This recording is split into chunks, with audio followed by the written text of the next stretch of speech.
कहा यही जाता है कि जो अफ़गानिस्तान है ये अमेरिका की एक पनाहगाह है। पनाहगाह से मतलब ये है कि यहाँ से वो अपनी जो मज़मूम काम है वो यहाँ पे रह के करता है। जो तजवीज़ है, जो आपस में डिस्कशन हो रही है, वो ये है कि अफ़गानिस्तान के 3 हिस्से कर दिए जाएँ।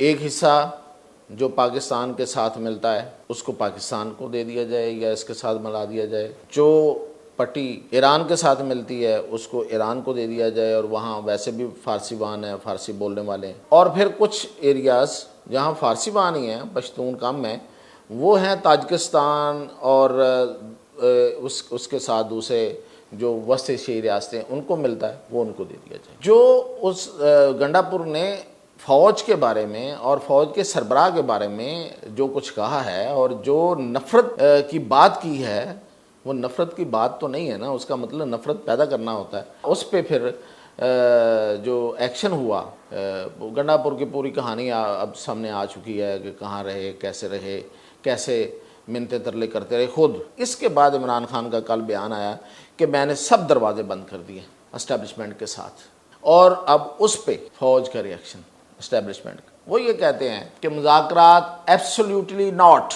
नाजरीन, मैं इस वक्त आपको अपडेट कर रहा हूँ जो गंडापुर ने तकरीर की, जो जलसा हुआ पीटीआई का, और उसमें जो गंडापुर ने एक फायरी स्पीच दी, और वो फायरी स्पीच का एक हिस्सा सबसे अहम है जो लोगों की नज़र से बहुत कम गुजरा होगा, मेरे जैसे सादा लोगों की। बहुत तेज़ लोग भी हैं, उन्होंने सब सुन लिया होगा। और उस पर और इसके बाद जो इमरान खान का रिएक्शन आया कि मैं सारे दरवाज़े बंद कर रहा हूँ, तो इस पर रद्द अमल क्या है? यानी कि एक्शन गंडापुर का, रिएक्शन इमरान खान का, और फिर रिएक्शन उस पर एस्टेब्लिशमेंट का। एक एक्शन भी है दरमियान में, वो कौमी असम्बली गिरफ्तारियाँ हैं, वो एक्शन भी है, लेकिन रिएक्शन जो है, जो जवाब आया, वो मैं आपको बताऊंगा। और दूसरा कि अफ़गानिस्तान में क्या होने जा रहा है, अफ़गानिस्तान के बारे में दुनिया क्या सोच रही है, तो इन दोनों पे बात करते हैं। तो सबसे पहले मैं अफ़गानिस्तान से शुरू करता हूँ, और अफ़गानिस्तान से शुरू करने का रेफरेंस अगर आप सोचेंगे कि क्यों मैं ये अफ़गानिस्तान को क्यों डिस्कस कर रहा हूँ, तो इसलिए नहीं कर रहा अगर कोई बंदा ये समझे कि शायद कोई जो इन दिनों बातें चल रही हैं खैबर पख्तूनख्वा, और खैबर पख्तूनख्वा में जो महरूमियाँ कहा जा रहा है कि सियासी महरूमियाँ बढ़ रही हैं, तो उस वजह से मैं डिस्कस करना चाह रहा हूँ। या लोग कह रहे हैं कि जी अब खैबर पख्तूनख्वा जो है वो शायद अलहदा हो जाएगा, या कोई ऐसी कोई तहरीक चल पड़ेगी, या कोई ऐसा कोई अफ़गानिस्तान के साथ मिलने की कोई बात चल पड़ेगी। तो ये कतन ये मैं इस वजह से नहीं कर रहा, क्योंकि मेरे नज़दीक खैबर पख्तूनख्वा का अफ़गानिस्तान के साथ जाना बड़ा ही नामुमकिन का लफ्ज़ नहीं इस्तेमाल करूँगा, लेकिन मतलब फिजिबल नहीं है, कहना यही चाहिए, बिल्कुल ऐसे ही है। लेकिन अफ़गानिस्तान के बारे में दुनिया ऐसा क्यों सोच रही है? तो क्या सोच रही है पहले तो ये बताता हूँ, और क्यों मैं इस पॉइंट पे आया वो ये है कि जो इस वक्त कमला हैरिस और जो ट्रंप है, इनके दरमियान जो इस वक्त सदारती इलेक्शन की दौड़ है, उसमें जो गुज़श्ता रात एक मुबाहिसा हुआ है, जो वहाँ की रवायत है कि दो कैंडिडेट्स आपस में मुबाहिसा करते हैं, एक दूसरे पे ताबड़तोड़ हमले भी करते हैं, सवालों का जवाब देते हैं, और जर्नलिस्ट के सवालों का भी जवाब देते हैं। तो वो ये बड़ा मुनाजरा टाइप होता है, जो हमारे यहाँ मौलवी पुराने वक्तों में मुनाजरे किया करते थे, एक दूसरे के सामने बैठ के किताबें लेके एक दूसरे की जो दलीलें हैं, एक दलील देता था, दूसरा उसको रिफ्यूट करता था, फिर वो दलील देता था, वो उसको रिफ्यूट करता था। बड़ा ज़बरदस्त ये एक वक्त में ये मंजर होता था। अब लोगों को शायद एक अरसा हुआ है, ये किसी ने देखा नहीं होगा, हमने देखा हुआ है, तो ना ही हो, खैर यहाँ पे तो अच्छी बात है क्योंकि वो हेल्दी नहीं होता, लेकिन ये बड़ा हेल्दी होता है। तो इसमें जो दो मौज़ूआत अमेरिका से हट के थे, वो उसमें एक तो इज़राइल और गज़ा था, और दूसरे नंबर पे अफ़गानिस्तान था। तो अफ़गानिस्तान इतना अहम है कि अमेरिका के इलेक्शन में उसका बड़ा जिक्र है। तो कमला हारिस ने कहा कि ये जो ट्रंप है उसने इल्ज़ाम लगाया कि इसने तालिबान के साथ मुज़ाकरात करके उनके साथ डील करके, मुज़ाकरात का डील करके उनको लेके अपने दौर में लेके आए और दहशतगर्दों को रिहा किया और डायरेक्ट उनके साथ इसने डीलिंग की। तो उसने कहा हाँ मैंने की है और मैंने अफ़गानिस्तान के मुफाद में की, अमेरिका के मुफाद में की। अब ये देखें ये कोई छोटी बात नहीं है। अगर अमेरिकी इलेक्शन में, जो कि अमेरिका के अवाम ने वोट देना है, कोई बाहर से अफ़गानिस्तान या पाकिस्तान या दूसरे खितों से लोगों ने वोट तो नहीं देना, अमेरिका के अवाम ने देना है, तो इतना अहम है। गज़ा और फ़लस्तीन की बात तो समझ आती है कि वहाँ जंग लगी हुई है, तो ये इतना बहुत अहम है तो जिक्र आया है ना, तो बिल्कुल ये अहम है। इसलिए मैंने कहा कि अब ये तो एक तरफ अमेरिका के लिए कितना अहम है और दूसरी तरफ बाकी दुनिया जो है वो भी तो है ना, तो वो क्या सोच रही है, यानी कि चीन और रूस ने क्या सोच रखा है। तो अभी स्क्रीन पे मैं वो नक्शा भी आपको नज़र आएगा। अफ़गानिस्तान के बारे में एक मनसूबा जो तैयार है उस पर अमल होता है या नहीं होता, और वो है एंटी अमेरिका मनसूबा, यानी कि अमेरिका की मुखालफत में जो अमेरिका यहाँ पे चाह रहा है। कहा यही जाता है कि जो अफ़गानिस्तान है ये अमेरिका की एक पनाहगाह है। पनाहगाह से मतलब ये है कि यहाँ से वो अपनी जो मज़मूम काम है वो यहाँ पे रह के करता है, यहाँ पे अपनी बेस बनाता है और यहाँ से फिर वो अपने ऑपरेशंस जो है वो इस खिते में लॉन्च करता है। और उसके लिए वो अफ़गानिस्तान इसलिए ज़्यादा उसको सूट करता है कि वहाँ पे ज़ाहिर है कि वो वाला इंफ्रास्ट्रक्चर नहीं है, वो हुकूमत नहीं है, उतना अवामी दबाव नहीं है कि उसको कोई मुश्किल पेश आए। तो फिर चीन और रूस ने ये सोचा है कि इसको ये जो अब ये सोचा है, मतलब किसी मुल्क के बारे में उसके तोड़ने के बारे में बात ज़ाहिर है कि सबसे बुरी बात होती और मैं उसके सबसे पहला मुखालिफ हूँ, लेकिन ज़ाहिर है कि ताकतें अपने मफाद के लिए फ़ैसले करती हैं और वो सोचती हैं, जिस तरह अमेरिका करता है कि फ़लाँ मुल्क पे हमला करना, फ़लाँ को तोड़ना है, फ़लाँ की हुकूमतें गिरानी हैं, लीबिया हो, इराक़ हो, अफ़गानिस्तान हो।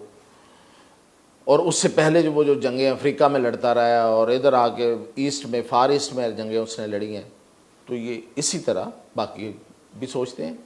तो वो कहते हैं कि अमेरिका का जो इतना बड़ा ये अड्डा बन चुका है इसको हमने, तो वो जो तजवीज़ है, जो आपस में डिस्कशन हो रही है, जिसमें पाकिस्तान को शामिल किया जा रहा है, पाकिस्तान शामिल होता या नहीं होता मुझे नहीं पता, लेकिन पाकिस्तान के साथ भी डिस्कशन हो रही है, वो ये है कि अफ़गानिस्तान के 3 हिस्से कर दिए जाएं। एक हिस्सा जो पाकिस्तान के साथ मिलता है उसको पाकिस्तान को दे दिया जाए या इसके साथ मिला दिया जाए। जो पट्टी ईरान के साथ मिलती है उसको ईरान को दे दिया जाए, और वहाँ वैसे भी फ़ारसी वान है, फ़ारसी बोलने वाले हैं।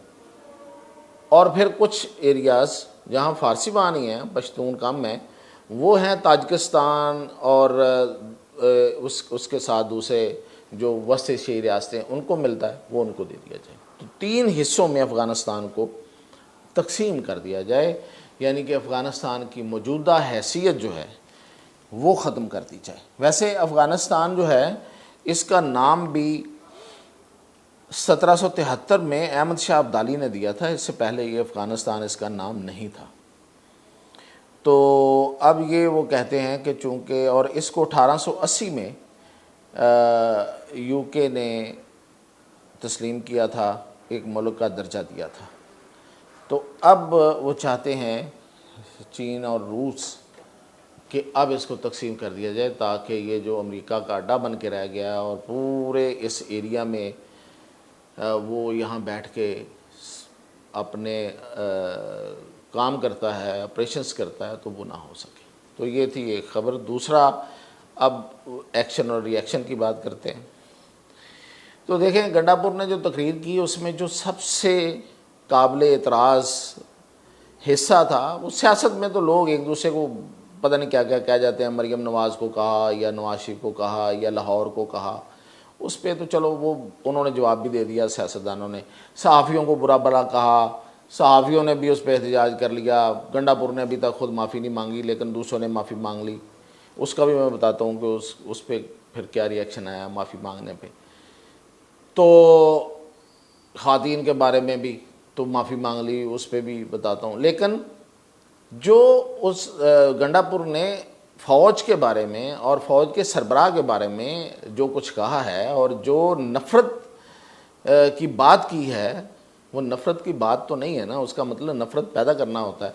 तो उस पे फिर जो एक्शन हुआ जवाबी, और जिस तरह से जलसे के दौरान और जलसे के बाद और फिर गंडापुर के साथ और फिर उसके बाद गंडापुर की पूरी कहानी अब सामने आ चुकी है कि कहाँ रहे, कैसे मिन्नतें तरले करते रहे खुद, तो कि मुझे माफ़ी दिला दें। उसी शख्सियत से रब्ता करके जिस शख्सियत ने 22 अगस्त का जलसा मुलतवी करने का फ़ोन किया था, तो जिसको उन्होंने इमरान खान के सामने जाके ये कह के पेश करवाया कि एस्टेब्लिशमेंट ने कहा है, झूठ बोला, ब्लफ़ किया इमरान से भी। तो फिर पार्लियामेंट में लोगों को उठाया, अरकान पार्लियामेंट को उठाया गया। तो इसके बाद इमरान खान का कल बयान आया कि मैंने सब दरवाजे बंद कर दिए एस्टेब्लिशमेंट के साथ। तो अब उस पर क्या रिएक्शन आया, मैंने बता दिया, एक्शन, रिएक्शन, फिर एक्शन, और फिर अब इमरान खान का रिएक्शन, और अब उस पर फ़ौज का रिएक्शन एस्टेब्लिशमेंट का। वो ये कहते हैं कि मुज़ाकरात एब्सोल्युटली नॉट, कोई मुज़ाकरात थे न हैं न होंगे। अब ये उनका कहना है। होंगे पे मैं थोड़ा, आपने देखा मेरे टोन नीचे के चली गई, पता नहीं कल को क्या होता है। अच्छा, इसके लिए उन्होंने फिर बाकायदा एक पूरी 2, 3, 4 बड़ी आर्गूमेंट उन्होंने आगे रखे। वो ये कहते हैं कि इमरान खान से मुज़ाकरात, जिसकी शख्सियत, उसके बारे में जो लफ्ज़ इस्तेमाल किया गया है, ये इससे पहले वैसे होता रहा है लेकिन अब उधर से इस्तेमाल हुआ है, वो है डार्क पर्सनैलिटी ट्रेट्स वाली पर्सनैलिटी है। ये वो पर्सनैलिटी है जो मुतवाज़न नहीं है, जिस पे इतबार नहीं किया जा सकता, जो किसी एक चीज़ पे मुस्तकिल तौर पे मुत्तफिक नहीं रह सकती। और वो कहते हैं कि ये डिसेप्शन वाली पर्सनैलिटी होती है, ये डिसीव करती है। तो ऐसे बंदे से हम मुज़ाकरात कैसे कर सकते हैं? वो कहते हैं कि ये डिसीव करते हैं, ये एक बात मानते हैं फिर दूसरी बात भूल के उसको रिजेक्ट कर देते हैं, फिर अगली बात पे चले जाते हैं, यानी कि एक बात पे ठहरते नहीं हैं, तवाज़न नहीं है, अदम तवाज़न है शख्सियत में। वो तो खैर वो थोड़ा मेंटली भी चले गए कि मेंटली तवाज़न बरकरार नहीं रख पाए ये, या नहीं है इनका। वैसे ये ट्रेड्स अब समझ आए हैं? नहीं, अब नहीं आए। ये अल्फाज मैं पहले भी आला फ़ौजी अफसरों की ज़बान से सुन चुका हूँ, जब वो इनके साथ थे, जब फ़ौज इनके साथ थी, इक़्तिदार में हाइब्रिड रजीम चल रही थी, उस वक्त भी मैं सुन चुका हूँ। अल्फाज कहने के बावजूद साथ चल रहे थे। तो आज मुखालफत में वो अल्फाज दोबारा दोहराए जा रहे हैं, और कहा यह गया कि देख लें, आप अंदाज़ा करें कि नैब तरामीम को इन्होंने क्या कहा था कि ये चोरों के लिए सारा ये NRO दिया गया है, ये उनके लिए डील की गई है, ये चोरों की चोरी छुपाने के लिए किया गया है। और फिर उसी नैब तरामीम से जो चोरों के लिए बकौल उनके किया गया था, जब सुप्रीम कोर्ट ने उसको अपहेल्ड रखा, जो पार्लियामेंट की तरामीम थी, तो उस पर फिर खुद ही दरख्वास्त लेके आ गए कि मैं भी, अच्छा इससे अगर मिलता है रिलीफ तो मैं भी लूँगा। तो भाई मौक़िफ़ पे तो रहें, नुकसान तो होगा, नुकसान तो भुगतना पड़ेगा आपको मौक़िफ़ लेने पे, तो फिर रहें ना, उस पर स्टैंड पे रहें। तो वो कहते हैं कि ऐसे बंदे से। और फिर एक और उन्होंने कहा कि इसलिए भी कि ये जो सब कुछ इन्होंने अली अमीन गंडापुर ने बोला है, ये अली अमीन गंडापुर की ज़बान नहीं है। वो कहते हैं अली अमीन गंडापुर, एक लफ्ज़ उन्होंने अजीब बोला है, खैर मैं थोड़ा दबा के बोलता हूँ, औकात है ये उनकी कि वो इस लेवल पे जाके बात कर सकें। ये सारा उनका पढ़ाया हुआ था, और ये सारी जो गुफ्तगू है ये बेसिकली इमरान खान की गुफ्तगू है जो उन्होंने की है, और जो थ्रेट्स दिए। और जो बाकी जो बातें की, तो इसको वो कह रहे हैं गोल्ड स्मिथ ऑपरेशन।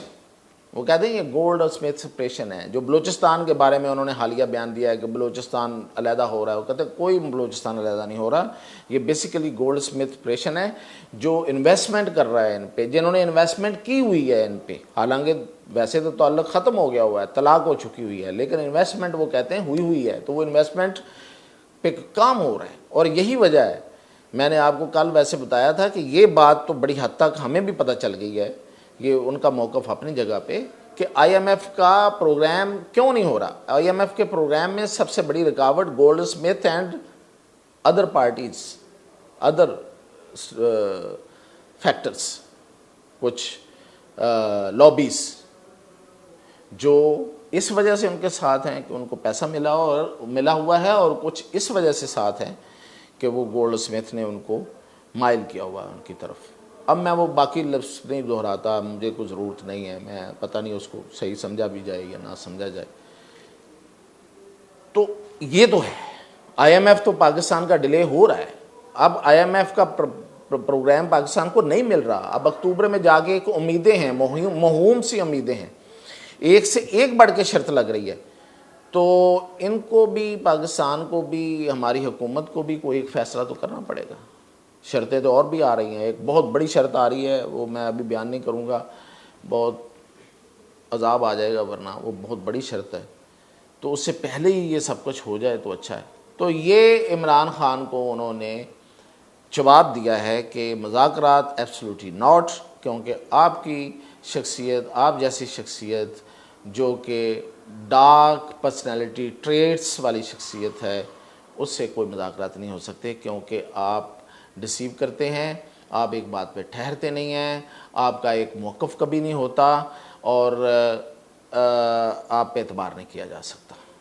तो ये जवाब आया, ये रिएक्शन था, ये मैंने कहा कि आपको अपडेट कर दूं। और फिर ये कि फ़ायज़ ईसा, जस्टिस फ़ायज़ ईसा जो इस वक्त चीफ जस्टिस हैं, उनकी तरफ से जो कल एक वजाहती बयान आया है, उसमें एक बड़ी नुक्ते की बात है, वो भी जाते जाते बता दूं कि वहाँ पे इस बयान में और जो उन्होंने उस दिन सहाफ़ियों के सामने बोला था, फ़र्क है। वहाँ पे उन्होंने कहा था कि मैं किसी सूरत एक्सटेंशन नहीं लूँगा। यहाँ उन्होंने सिर्फ वाज़े किया है कि ये बात हुई थी। ये नहीं कहा कि अगर उम्र के मुद्दत के, यानी कि उम्र बढ़ाने में किसी जो इनकी रिटायरमेंट किया है उसमें हुकूमत इजाफ़ा करती है तो फिर भी वो इनकार करेंगे, ये उन्होंने नहीं कहा। अब इसको मतलब उनकी भूल चूक समझें या उन्होंने ख़ुद ये एक खाली छोड़ दिया है, और वो वाकई 2 साल या 3 साल की उम्र में जो उसकी मुद्दत में, मुद्दत मुलाजमत में इजाफ़े की उम्र की बुनियाद पे दी जा रही है, उसको ले लेंगे और मज़ीद 2 से 3 साल चीफ जस्टिस रहेंगे। लग तो ऐसी रहा है। YouTube पर गूगली न्यूज देखने के लिए youtube.com की सर्च बार में गूगली न्यूज टीवी टाइप करें। गूगली न्यूज के पेज पर सुर्ख रंग के सब्सक्रिप्शन वाले बटन पर क्लिक करना